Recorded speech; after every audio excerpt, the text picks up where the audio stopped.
Hello friends, welcome to Padma kitchen. Laddu ఎలా తయారు చేయాలో చూపిస్తామండి. దీనికోసం అయితే మేము 2 కిలోల శనగపిండి తీసుకున్నామండి. ఇందులో చిటికెడు ఉప్పు వేసి వాటర్ని కొంచెం కొంచెంగా యాడ్ చేస్తూ అయితే కలుపుతున్నామండి. 2 కిలోల శనగపిండి ఎందుకు తీసుకున్నాము అంటే అక్క వాళ్ళ పిల్లలకి సారే ఫంక్షన్ చేస్తున్నారు. దానికోసం 5 రకాల పిండి వంటలు చేయాలి. అందులో మేము లడ్డూని ఈరోజు చేస్తున్నాం కాబట్టి ఈ వీడియో పెట్టడం జరిగింది. చూడండి, వాటర్ని యాడ్ చేస్తూ కొంచెం కొంచెంగా దీనిని కలుపుతూ ఉండలు లేకుండా కలుపుతూ ఉండాలండి. యాక్చువల్గా మేమైతే ఈ శనగపిండిని పప్పు తీసుకొని 2 రోజులు ఎండబెట్టి పట్టించామండి. ఎందుకంటే మనం ఇంట్లో ప్రిపేర్ చేసుకున్నది చాలా టేస్టీగా వస్తుంది.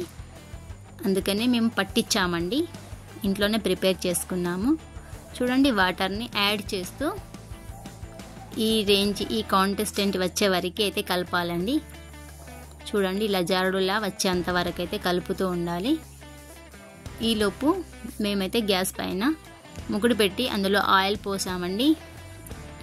ఆయిల్ హీట్ అయ్యేంత వరకు అయితే దీనిని అయితే ఫైన్గా కలుపుకోవాలి అండి. చూడండి, ఇంత కలిపి పక్కన పెట్టుకొని ఇలా కలుపుతూనే ఉండాలండి.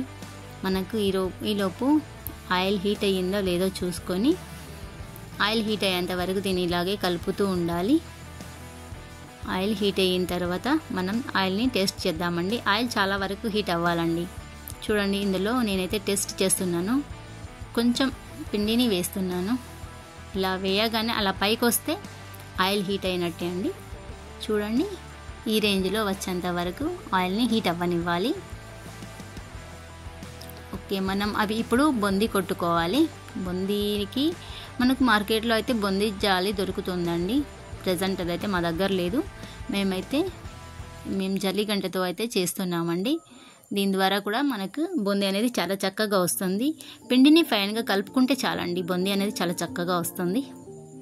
చూడండి, కొంచెం కటోరలో తీసుకొని జల్లిగంట మీద పోస్తున్నామండి. చూడండి, బొంది ఇలా పోయగానే అందులో జారులాగా ఎంత మంచిగా వచ్చింది. ఇలా కలుపుకొని చూడండి ఎంత మస్తు వస్తుందో. చూడండి, అది బొంది కూడా రౌండ్ షేప్లో మంచిగా వస్తుంది. ఆయిల్ని కూడా హీట్ అవ్వనివ్వాలండి మంచిగా. చూడండి ఎంత బాగా వస్తుందో. ఇలా మనం ప్రిపేర్ చేసుకుంటూ ఉండాలి. మరియు దీనిని మనం త్వరగానే తీసేసుకోవాలి. కొంచెం కాలగానే తీసేసుకోవాలి, లేకపోతే కొంచెం ఫ్రై అయిన తర్వాత తీసేసుకోవాలి. ఎక్కువ ఫ్రై అవ్వనివ్వకండి, ఎందుకంటే ఎక్కువ ఫ్రై అయితే కరకరలాడుతుంది. లడ్డు అనేది అంత బాగా రాదు. కొంచెం మెత్తగా ఉన్నప్పుడే దీన్ని తీయండి. లేత గోధుమ రంగు వచ్చే వరకు ఫ్రై చేసి తీసి పక్కన సర్వ్ చేసుకోవాలండి. ఇలా సర్వ్ చేసుకోవాలండి. మళ్ళీ ఒక్కసారి అయితే మళ్ళీ ప్రిపేర్ చేస్తామండి. కొంచెం ఆయిల్ హీట్ అయిన తర్వాత మళ్ళీ ఒక్కసారి అయితే వేస్తున్నామండి. చూడండి, ఇలా వేయగానే బొంది అలా పైకి లేస్తుంది రౌండ్ షేప్లో. చూడండి ఎంత బాగా వస్తుందో. ఈ షేప్లో వస్తేనే బాగుంటుంది.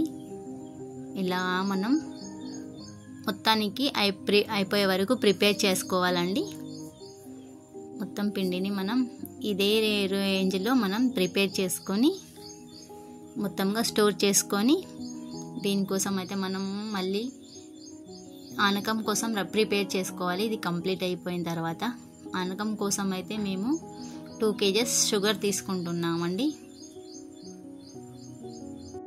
దీన్నైతే మొత్తంగా అయిపోయిన తర్వాత ప్రిపేర్ చేసుకొని పక్కన పెట్టుకొని మేము ఆనకంకి అయితే రెడీ చేసుకుంటున్నామండి. 2 kg శనగపిండి కాబట్టి 2 kg షుగర్ అనేది తీసుకున్నామండి.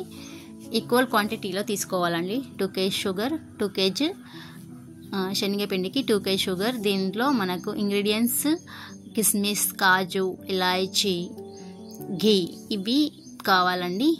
అయితే ఇది 2 kgs కాబట్టి మేమైతే ఒక 50 grams కాజు తీసుకొని 2 tablespoon ఘీలో అయితే ఫ్రై చేస్తున్నామండి. చూడండి, ఈ రేంజ్లో వచ్చేంత వరకు ఫ్రై చేయాలండి. లేత గోధుమ రంగులో వచ్చే వరకు ఫ్రై చేయాలండి. అలాగే కిస్మిస్ని కూడా అదే ఘీలో ఫ్రై చేస్తున్నామండి. అదే ఘీలో ఫ్రై చేసి ఒక బౌల్లో అయితే సర్వ్ చేసుకున్నాం, పక్కన పెట్టుకున్నామండి తీసుకొని. ఇలా పక్కన పెట్టుకోవాలి తీసుకొని. మాకు ఆనకం కోసం అయితే మేమైతే 2 kgs షుగర్ తీసుకొని ఆ షుగర్లో వాటర్ని యాడ్ చేసి షుగర్ కంప్లీట్గా నానట్టుగా 2 గ్లాసెస్ వాటర్ పోసి అందులో చూడండి ఇలాగా కొంచెం కలిపి గ్యాస్ పైన పెట్టామండి. దీన్ని అయితే మనం కలుపుతూనే ఉండాలి అండి, గ్యాస్ పైన పెట్టి అలా ఉండకూడదు. ఇలాగే దీన్ని కలుపుతూ ఉండాలి. కలుపుతూ ఉంటేనే మనకి చక్కెర అనేది మాడిపోదండి. లేకపోతే అలా పెట్టేసి ఇలా వదిలేస్తే చక్కెర అనేది మాడిపోతుంది, ఆనకం అనేది రాదు. చూడండి ఆనకం అనేది ఈ కాంటెస్టెంట్లో వచ్చే వరకు లేత పానకంలోనే తీసేయాలండి.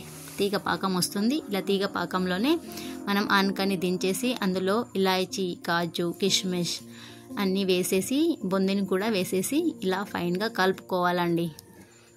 బొందికి మొత్తం ఆనకాన్ని పట్టేటట్టుగా కలుపుకోవాలండి. ఇలా కలిపేటట్టుగా పట్టుకొని చీల పట్టేటట్టు కలుపుకొని దీనిని మనం లడ్డూలాగా తయారు చేసుకోవాలండి. Thank you for watching. For more detail contact us. ఆర్డర్లపై కూడా మేము తయారు చేస్తామండి. Thank you.